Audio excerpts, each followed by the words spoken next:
तो सभी को एक बार फिर से नमस्कार मेरा। और आज हम जो बात करेंगे क्लास में अपनी, वो करेंगे जूनियर स्टैंड के प्रीवियस ईयर पेपर के बारे में। जो पिछले साल 2023 में किस प्रकार का पेपर आया था जूनियर असिस्टेंट का, किस सेक्शन से कितने क्वेश्चन पूछे गए थे, जनरल अवेयरनेस, हिंदी और कंप्यूटर जैसे सब्जेक्ट से किन किन टॉपिक्स से क्वेश्चन पूछे गए, और यूपी ट्रिपल एससी की क्या प्रकृति है क्वेश्चन पूछने की। जितने भी एग्ज़ाम्स अभी हाल फिलहाल में करवा रहा है, तो उसका टारगेट किस टॉपिक पर अधिक है, इनके बारे में आज हम कुछ विश्लेषण करेंगे। इसके बाद इस चीज़ की ज़रूरत क्यों पड़ी, तो अभी हाल ही में हमने अपना जूनियर स्टैंड का प्रीमियम बैच चालू किया है, और जिसमें हम बच्चों को क्विज के माध्यम से सभी सब्जेक्ट्स के टॉपिक वाइज क्विज प्रोवाइड कराएंगे। डेली टारगेट दिया जाएगा उनको पढ़ने का, और जो भी टारगेट दिया जाएगा पढ़ने का, उसी की शाम को या रात में क्विज करवाई जाएगी। तो इस तरीके से हम पूरा जूनियर स्टैंड का सिलेबस कवर करेंगे। पर उससे पहले ये जानना ज़रूरी है कि हमें किस वे में तैयारी करनी है, कितना पढ़ना है, और कौन कौन सी चीज़ें एग्ज़ाम के ओरिएंटेड हैं। तो जूनियर स्टैंड प्रीवियस ईयर का एग्ज़ाम इसके लिए सबसे बढ़िया स्रोत है कि हम पिछले साल के पेपर को देख लें, और उससे हम अंदाज़ा लगा सकते हैं कि जो पेपर का लेवल है वो किस तरीके का था, और आगे आने वाले एग्ज़ाम्स में किस तरीके का लेवल पूछा जा सकता है। ठीक है, तो हमने इसका विश्लेषण किया है junior stand previous year paper का। और ये वो पेपर है जो आप लोग देख सकते हैं स्क्रीन पर, पिछले साल का पेपर है। ठीक है, इसमें आप लोग ये देख सकते हैं कि किस तरीके से क्वेश्चन पूछे गए थे। सारे क्वेश्चन का यहाँ पे सॉल्यूशन भी दिया गया है। जितने भी क्वेश्चन थे सबका सॉल्यूशन प्रोवाइड कराया गया है। और इनका विश्लेषण जब हमने किया तो हमको पता चला कि सबसे पहले हम जनरल अवेयरनेस की बात करें जैसे, तो जनरल अवेयरनेस से 20 क्वेश्चन पूछे जाते हैं। ठीक है, इसमें 5 सब्जेक्ट्स पूछे जाते हैं। हिंदी, ठीक है, general awareness, UP GK, computer and GK, reasoning, sorry, reasoning. ठीक है, तो ये 5 सब्जेक्ट पूछे जाते हैं, जिसमें हिंदी सबसे ज़्यादा नंबरों की होती है। 30 क्वेश्चन इसके पूछे जाते हैं। जनरल अवेयरनेस के भी 20 क्वेश्चन पूछे जाते हैं, यूपी जीके के 20 क्वेश्चन, और कंप्यूटर के 15 क्वेश्चन, रीजनिंग के भी 15 क्वेश्चन। इस तरीके से 100 क्वेश्चन पूछे जाते हैं। तो जनरल अवेयरनेस पिछले साल के पेपर की बात करें तो जनरल अवेयरनेस से जो 20 क्वेश्चन पूछे गए थे, उसमें साइंस सेक्शन से फिजिक्स का केवल एक क्वेश्चन पूछा गया था। केमिस्ट्री बायो से कोई क्वेश्चन ही नहीं पूछा गया था। और जो फिजिक्स का क्वेश्चन पूछा गया था वो सौर फोटोवोल्टिक से संबंधित था। ठीक है, सौर फोटोवोल्टिक से संबंधित था, तो ये फिजिक्स का क्वेश्चन था। ठीक है, केमिस्ट्री और बायो से तो कोई क्वेश्चन पूछा ही नहीं गया है। हिस्ट्री से सबसे ज़्यादा क्वेश्चन पूछे गए थे पिछले साल के जीए में। 3 क्वेश्चन हिस्ट्री से थे, जिसमें से एक मिडवल हिस्ट्री से था, एक आपका मॉडर्न हिस्ट्री से था, और एक एंशियंट हिस्ट्री से था। जियोग्राफी के आपके 2 क्वेश्चन पूछे गए थे, जिसमें से एक क्वेश्चन कुछ ऐसा था, जलप्रपात के बारे में पूछा गया था। यहाँ पे आप लोग देख भी सकते हैं, यहाँ पे आप लोगों को दिखा देता हूँ मैं। जैसे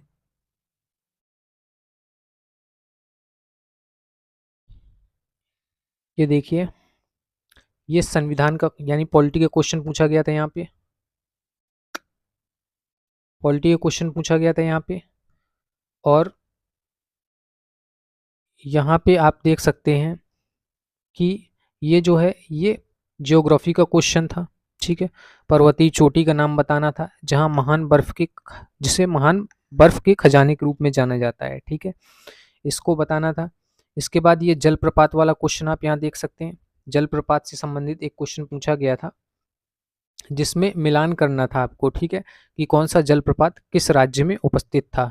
जैसे मैगोड, नोहिल, नोह कलिकाई, मीनमुट्टी और थलैयार जलप्रपात पूछे गए थे। हालांकि ये थोड़ा सा डीप में जाके क्वेश्चन पूछे हैं, तो इसलिए पिछले साल का पेपर थोड़ा सा टफ था, क्योंकि ये जलप्रपात है जनरली एग्जाम में नहीं पूछे जाते हैं, ना ही किसी भी बुक में दिए रहते हैं। ठीक है।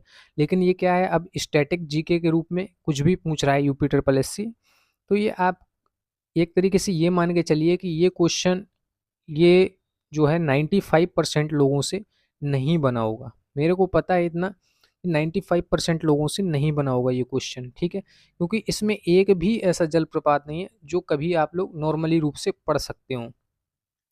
जैसे मैगोट जलप्रपात है जो वो कर्नाटक में था, नूह कलिकाई मेघालय में था, मीनमुट्टी केरल में था और थलैयार तमिलनाडु में था, ठीक है। अभी क्या होता है कि आप इससे अंदाज़ा भी नहीं लगा सकते हैं, क्योंकि यहाँ पे केरल और तमिलनाडु दो साउथ के स्टेट के दिए हुए हैं। अगर यहाँ पे एक साउथ का स्टेट होता तो यहाँ से हम मीनमुट्टी का अंदाज़ा लगा सकते थे कि इस साउथ के स्टेट का कहीं संबंधित होगा, पर यहाँ पे दो दे दिए थे तो यहाँ पे अंदाज़ा भी नहीं लग रहा था लोगों का।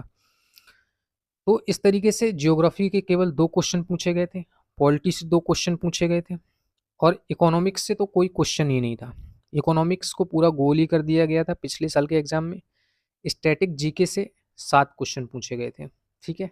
स्टैटिक जीके से जो है 7 क्वेश्चन पूछे गए थे, करंट अफेयर्स से 5 क्वेश्चन। तो सबसे ज़्यादा फोकस अभी हम देख रहे हैं कि स्टैटिक जीके पे बहुत ज़्यादा क्वेश्चन पूछे गए हैं पिछले साल के एग्जाम में। इसके बाद ये टोटल 20 क्वेश्चन हो जाते हैं, जिसमें स्टैटिक जीके का पोर्शन सबसे ज़्यादा था। तो आने वाले एग्जाम्स के लिए हम सबसे ज़्यादा फोकस किस पर करेंगे, स्टैटिक जीके पर ही करेंगे। क्योंकि अभी हम देख रहे हैं कि यूपी ट्रिपल एससी में जो है सबसे ज़्यादा जो क्वेश्चन पूछ रहा है वो स्टैटिक जीके से ही पूछ रहा है, ठीक है। जैसे इसमें 20 में 7 क्वेश्चन, यानी कि लगभग 30 से 40% क्वेश्चन तो सिर्फ स्टैटिक जीके से रखे हुए थे।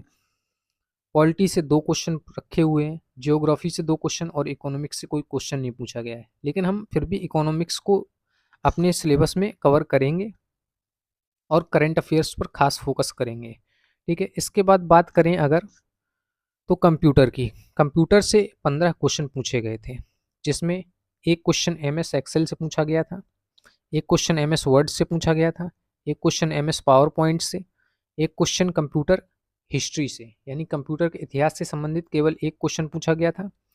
ईमेल से आपके 2 क्वेश्चन पूछे गए थे और इंटरनेट ऑफ थिंग्स से एक क्वेश्चन, एआई से 2 क्वेश्चन, बिग डाटा और मशीन लर्निंग दोनों से एक क्वेश्चन पूछा गया था, साइबर सिक्योरिटी से एक क्वेश्चन, साइबर सोशल मीडिया से एक क्वेश्चन, वर्ल्ड वाइड वेब से एक क्वेश्चन पूछा गया था।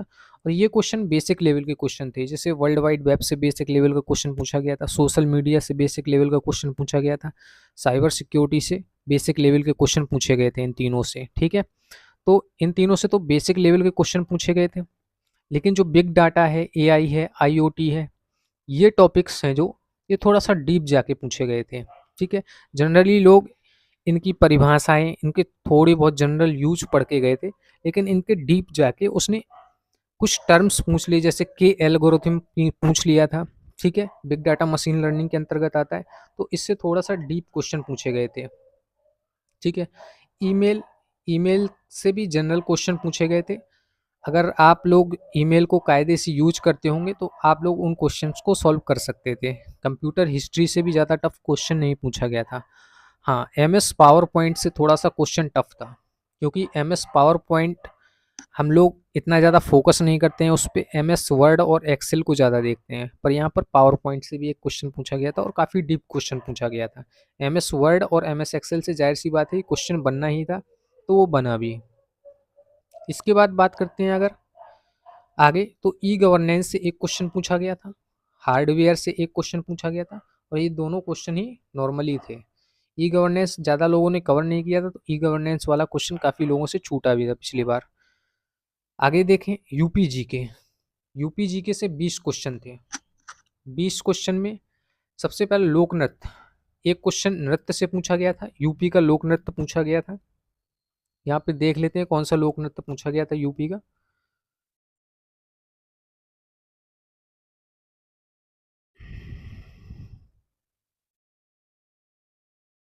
भी देखते हैं, तो यहाँ पे चरकुला के बारे में पूछा गया था। जैसे ये क्वेश्चन है, निम्नलिखित में से किस नृत्य शैली में एक महिला नर्तकी नृत्य करते समय अपने सिर के ऊपर रोशन दीपक के एक स्तंभ को संतुलित करती है। तो ये चरकुला से संबंधित पूछ लिया था उत्तर प्रदेश में। तो नृत्य पे क्वेश्चन बन सकता है, आगे भी बन सकता है, क्योंकि यूपी में बहुत सारे लोक नृत्य किए जाते हैं अलग अलग क्षेत्र में। ठीक है, फिर इसके बाद देखते हैं लोक कला एवं इमारतों से 2 क्वेश्चन पूछे गए थे। ठीक है, एक कला से संबंधित था और एक इमारत से संबंधित था। जैसे रूमी दरवाज़ा पूछ लिया था, रूमी दरवाज़ा की हाइट पूछ ली थी, तो ऐसे क्वेश्चन भी पूछ रहा है थोड़ा-सा डीप जाके। हालाँकि जो रूमी दरवाज़ा की हाइट वाला क्वेश्चन था, वो कॉमन सेंस से सॉल्व होना था, ठीक है? उसमें जो ऑप्शन दिए थे, वो इतने अजीब थे, अगर किसी के पास कॉमन सेंस होता, तो वो आराम से उस क्वेश्चन को सॉल्व कर सकता था। शिक्षा संस्थान एवं संग्रहालय, इससे 1 क्वेश्चन पूछा गया था। उद्योग से 2 क्वेश्चन पूछे गए थे, तो उद्योग पर काफ़ी फोकस किया जा रहा है, जैसे काँच बालू वाला 1 क्वेश्चन पूछा था, ठीक है? योजना से खाली 1 क्वेश्चन था, उत्तर प्रदेश की योजना से संबंधित। करंट अफेयर्स से 2 क्वेश्चन थे, तो 20 में से अगर 2 क्वेश्चन पूछ रहा है तब भी ठीक है, करंट अफेयर काफ़ी ज़्यादा वेटेज है, मतलब ठीक-ठाक क्वेश्चन पूछ रहा है। खनिज से 1 क्वेश्चन पूछा गया, इतिहास से देखिए यहाँ पे 4 क्वेश्चन पूछे गए हैं, ठीक है? इसमें medieval history, ancient history, modern history तीनों से क्वेश्चन थे, जो उत्तर प्रदेश की हिस्ट्री है उससे 4 क्वेश्चन पूछे गए थे, ठीक है? उत्तर उत्तर प्रदेश की ऊर्जा से संबंधित 1 क्वेश्चन पूछा गया था, राजनीति से संबंधित 1 क्वेश्चन पूछा गया था, ठीक है? और प्रमुख स्थान जैसे पिछली बार सारनाथ के बारे में पूछ लिया था कि सारनाथ किस नदी के संगम पर स्थित है, ठीक है? अभी अहिच्छत्र भी है, और जो मॉडर्न हिस्ट्री से संबंधित स्थान हैं या जो एंशिएंट हिस्ट्री से संबंधित स्थान है, तो उनके बारे में भी आगे एग्जाम्स में पूछ सकता है। जैसे मान लीजिए कि अहिच्छत्र के बारे में भी पूछ सकता है कि ये किस जिले में स्थित है, तो आप बताएंगे बरेली, ठीक है? तो इस तरीके के क्वेश्चन स्थानों से संबंधित पूछ रहा है। तो ये टोटल थे आपके कितने 20 क्वेश्चन है। जीआई टैग से 1 क्वेश्चन था, किताबों एवं लेखक से संबंधित 1 क्वेश्चन था, भूगोल से 1 क्वेश्चन था। अब इन क्वेश्चनों को भी देख लेते हैं थोड़ा सा यूपी जीके में। जैसे यहाँ पे आप देखेंगे कि आधुनिक उपयोग के लिए टेबल वेयर जैसी उच्च चमक वाली विशेषीकृत चमकदार वस्तुएं उत्तर प्रदेश के निम्नलिखित में से किस क्षेत्र में उत्पादित की जाती हैं? तो ये उद्योग से संबंधित क्वेश्चन है, तो ये भी पूछ लिया गया था कि ये चिन्हट और मासेलिया, जैसे इसका आंसर था चिन्हट और मासेलिया में ये चीज़ें उत्पादित की जाती हैं। और यहाँ पे लिखा भी है कि 1970 के दशक में चिन्हट मिट्टी के बर्तनों के लिए एक प्रसिद्ध केंद्र के रूप में उभरा था, ठीक है? उद्योग से संबंधित काफ़ी सारी चीज़ें पूछ ली जाती हैं। यहाँ पे अगला क्वेश्चन है कि कौन सा स्थान उत्तरी कौशल जनपद की राजधानी थी, ठीक है? उत्तरी कौशल जनपद की राजधानी यानी एंशिएंट हिस्ट्री से पूछ लिया एक क्वेश्चन, श्रावस्ती में था, ठीक है? तो ये एंशिएंट हिस्ट्री से भी क्वेश्चन पूछे गए हैं। यहाँ पे देखिए जैसे बुक्स दी गई हैं और उनके रचनाकार के नाम दिए गए हैं। जैसे महादेवी वर्मा की क्षणदा बुक थी, मैथिली शरण गुप्त की तिलोत्तमा, सूरदास की अष्टसूर, जयशंकर प्रसाद की प्रेम पथिक। तो आपको इसमें से कौन सा जोड़ा गलत है, गलत जोड़ा बताना था, ठीक है? तो थोड़ा सा टफ था ये, हाँ ये क्वेश्चन थोड़ा सा टफ था, क्योंकि अब एक एक राइटर की तो बुक याद रख नहीं सकते और एक एक बुक याद रखना पॉसिबल भी नहीं है। लेकिन अगर जैसे यहाँ पे आप मान लीजिए कि अगर एक रचनाकार की भी कोई कृति आपको याद होती, तो आप उसको टिक कर सकते थे, ठीक है? उससे आपको अंदाज़ा लग सकता था एक सही आंसर का। आगे देखें, जैसे ये सारनाथ वाला क्वेश्चन था कि किस नदी के संगम पर स्थित है ये सारनाथ, ठीक है? देवगढ़ से पूछ लिया गुप्त काल का दशावतार मंदिर, ये भी एंशिएंट हिस्ट्री से पूछा गया क्वेश्चन था। यहाँ पे वन्यजीव अभ्यारण्य के बारे में पूछ लिया गया है, ठीक है? यहाँ पे उत्तर प्रदेश राज्य में कुल कितने नगर निगम हैं, ये पॉलिटी से एक क्वेश्चन बन गया यहाँ पे। यहाँ पे जीआई टैग से एक क्वेश्चन दिया गया है, ठीक है? और यहाँ पे ये भी हिस्ट्री से एक क्वेश्चन दे दिया गया, फतेहपुर सीकरी वाला, फतेहाबाद के नाम से जाना जाता था, तो यहाँ फतेह शब्द का अर्थ है, ठीक है? फतेह, अब ये तो पता ही होना चाहिए कि अकबर ने जब ये युद्ध जीत के आया था, तब उसने फतेहपुर सीकरी में बुलंद दरवाजा का निर्माण करवाया था, और फतेहपुर सीकरी को पहले फतहाबाद के नाम से जाना जाता था, और फतेह का अर्थ तो सभी को पता है कि जीत होता है, ठीक है? तो इसका पूछा था कि ये किस भाषा से शब्द लिया गया है, तो फारसी भाषा से लिया गया था। इसी तरीके से यहाँ पे ऊर्जा से संबंधित ऊर्जा विकास एजेंसी का गठन कब किया गया था, ये पूछ लिया था। और हिस्ट्री से अगर बात करें, मॉडर्न हिस्ट्री से, तो मॉडर्न हिस्ट्री में आगरा में जो आयोजित हुआ था संयुक्त प्रांत का कांग्रेस का सामाजिक सम्मेलन, तो उसके अध्यक्ष पूछ लिए गए थे कि अध्यक्षता किसने की थी उस सम्मेलन की। ठीक है। एक यहाँ पे ये योजना से संबंधित क्वेश्चन था, ये काफी पुरानी योजना थी 2012-13 की। ठीक है।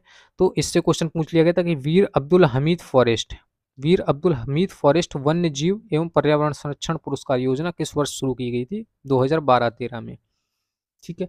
तो यूपी जीके से कुछ इस तरीके से क्वेश्चन पूछे गए थे। आगे बात करें अगर हिंदी की, तो हिंदी में देखें तो हिंदी में गद्यांश 5 नंबर का तो आता है, ये 5 क्वेश्चन गद्यांश से। एक क्वेश्चन किताबों से दिया गया था पिछले वर्ष के एग्जाम में, और एक क्वेश्चन पत्र व्यवहार से था। ठीक है। ये 7 क्वेश्चन थे अलग कैटेगरी से, और अन्य सभी टॉपिक से एक एक प्रश्न पूछा गया था। जैसे पर्यायवाची से एक क्वेश्चन पूछा गया था। ठीक है। एक क्वेश्चन यहाँ से था। विलोम शब्द से एक क्वेश्चन था। ठीक है। कारक से एक क्वेश्चन था।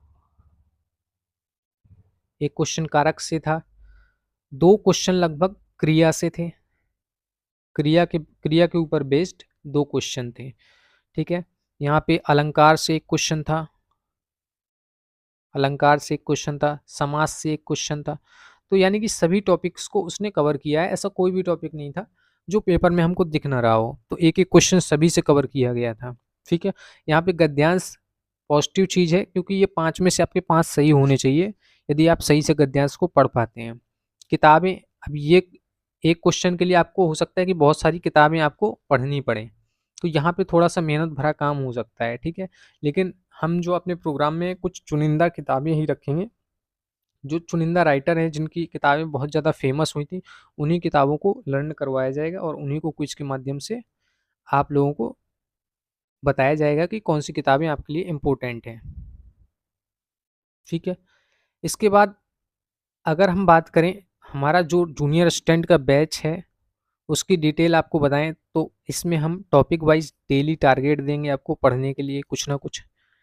ठीक है। डेली क्विज होगी एक टॉपिक पर, ताकि आप जो भी दिन भर पढ़ते हैं उसका आप लोग परीक्षण कर सकें कि आपने कितनी पढ़ाई की है, कहाँ पे अभी कमजोरी है, और आप लोग कितना सुधार कर सकते हैं। ठीक है। कुछ इंपॉर्टेंट टॉपिक होंगे जिनकी कंटेंट हमारे द्वारा तैयार की जाएगी और उसको ग्रुप में ही प्रोवाइड कराया जाएगा। जो टॉपिक आपको समझने में कठिन होते हैं, जैसे बिग डाटा हो गया कंप्यूटर से। ठीक है। तो इनकी पीडीएफ, आईओटी की, एआई की, तो इनकी पीडीएफ हम खुद तैयार करेंगे और आपके समझने लायक डाटा आपको प्रोवाइड कराया जाएगा, जिससे आप लोगों को इन टॉपिक्स को समझने में आसानी हो। यूपी जीके से भी कुछ टॉपिक्स की पीडीएफ आपको बनाकर दी जाएगी, और कुछ टॉपिक जो आपको पीडीएफ से भी समझ में नहीं आ रहे तो उनको वीडियो क्लास के थ्रू, जो यूट्यूब पर ही आएंगी, तो वीडियो क्लास के थ्रू आपको समझाया जाएगा उन टॉपिक्स को। इसके साथ साथ फुल मॉक टेस्ट करवाए जाएंगे। ठीक है। सारे टॉपिक्स के जब कंप्लीट हो जाएंगे, कोई जैसे कोई सब्जेक्ट है, मान लीजिए हिंदी है, और उसकी हमने क्विज के माध्यम से जब पूरा सब्जेक्ट ख़त्म कर लिया तो फिर उसका फुल मॉक टेस्ट भी करवाया जाएगा। 3 महीने का प्रोग्राम होगा जिसमें हम सारे टॉपिक्स को कवर करेंगे। जो भी सिलेबस में आपके मेंशन किया गया है उन सबको क्विज के माध्यम से कवर करवाया जाएगा। रोज डेली टारगेट दिया जाएगा आपको पढ़ने के लिए, और 3 महीने में पूरा सिलेबस कवर होगा। Every topic quiz will be prepared by best book. अब जैसे मैंने कहा कि कुछ टॉपिक्स की ही हम पीडीएफ तैयार करेंगे, तो बाकी के टॉपिक्स जो होंगे उनकी क्विज कहाँ से बनाई जाएगी और वो आप लोगों को कहाँ से पढ़ना होगा, तो उसके लिए जो भी बेस्ट बुक होगी, ठीक है, जो भी एग्जाम ओरिएंटेड बेस्ट बुक होगी सब्जेक्ट वाइज, उसकी पीडीएफ जितना आपको पढ़ना होगा, डेली टारगेट दिया जाएगा जितना, उसकी पीडीएफ आपको ग्रुप में ही मिल जाया करेगी और आपको उतना ही पढ़ना है, और शाम को उसी से क्विज आपकी बनेगी तो वो क्विज लगानी है। ठीक है। ये यकीन मानिए कि हम लोग बेस्ट कंटेंट का यूज करेंगे, बेस्ट बुक्स का यूज करेंगे, और आप लोगों को उन्हीं बुक्स से तैयारी करवाई जाएगी। सबसे बड़ी चीज़ है कि आपको डेली टारगेट दिया जाएगा। अगर आप सीरियस होंगे अपनी पढ़ाई के लिए और डेली टारगेट कंप्लीट करते रहे अपना ग्रुप के माध्यम से, तो आप लोगों का 3 महीने में सिलेबस पर अच्छी पकड़ हो जाएगी। फिर इसके बाद बेस्ट गाइडेंस मिलेगा आपको मेरे द्वारा, और रवि सर के द्वारा आप लोगों को बेस्ट गाइडेंस भी प्रोवाइड कराया जाएगा। जब भी आपको लगता है कि कहीं पर आपसे तैयारी में चूक हो रही है या आपको समझ में भी नहीं आ रहा है कुछ भी तैयारी से रिलेटेड, तो उसके लिए हम लोग हैं गाइडेंस देने के लिए। आप लोगों का बेस्ट स्टूडेंट के साथ इंटरेक्शन होगा, चैलेंजेस पता चलेंगे, ठीक है। जब आप 10 लोगों के साथ पढ़ाई करते हैं तो आप लोगों को अपनी कमियाँ, ठीक है, अपने बारे में अच्छाइयाँ सब कुछ पता चलता है। आप किस जगह पर कमज़ोर हैं और क्यों कमज़ोर हैं, ये भी आप लोगों को पता चलता है, ठीक है। इसके बाद अगर बात करें तो प्रोग्राम की फ़ीस है जो, वो 199 रुपये रखी गई है, और जो फर्स्ट 100 स्टूडेंट होंगे उनके लिए 159 रुपये में ये अभी प्रोवाइड कराया जाएगा पूरा बैच। 20 तारीख को पहली क्विज प्रोवाइड कराई जाएगी, ठीक है। 20 सितंबर को पहली क्विज प्रोवाइड कराई जाएगी। टॉपिक वाइज पीडीएफ आप लोगों को प्रोवाइड करा दी जाएगी। और अगर आप लोगों को इसको ज्वाइन करना है तो आप लोग, ये मेरी यूपीआई आईडी है, इस पर पेमेंट करना है और इस पर आपको स्क्रीनशॉट सेंड करना है, ठीक है। जो भी पेपर ओरिएंटेड चीज़ें हैं वो सारी आपको इस बैच के माध्यम से कवर करवाई जाएंगी, ठीक है। बेस्ट तैयारी करवाई जाएगी। आप लोग वीपीओ के स्टूडेंट्स जो मेरे हैं उनसे रिव्यू ले सकते हैं कि हमारे बैच में किस तरीके से तैयारी करवाई जाती है। यहाँ पर मैंने आप लोगों को एक व्यू दे दिया पिछले साल के पेपर के अनुसार कि किस तरीके से आप लोगों को पढ़ाई करनी है, किस टॉपिक पर कितना फोकस करना है और हम किस टॉपिक पर पहले फोकस करेंगे, ठीक है। यहाँ पर अगर बात करूँ मैं तो सबसे पहले हम अपने ग्रुप में जो है हिंदी और कंप्यूटर इनको चालू करेंगे, ठीक है। हिंदी और कंप्यूटर इन दोनों की क्विज चलेगी। हिंदी की 2 दिन चलेगी, कंप्यूटर की 2 दिन चलेगी। और जो लास्ट वाले दिन होगा उस दिन हम हिस्ट्री अभी चलाएंगे 1 दिन। तो हिस्ट्री आप लोगों को 1 दिन पढ़नी है, हिस्ट्री।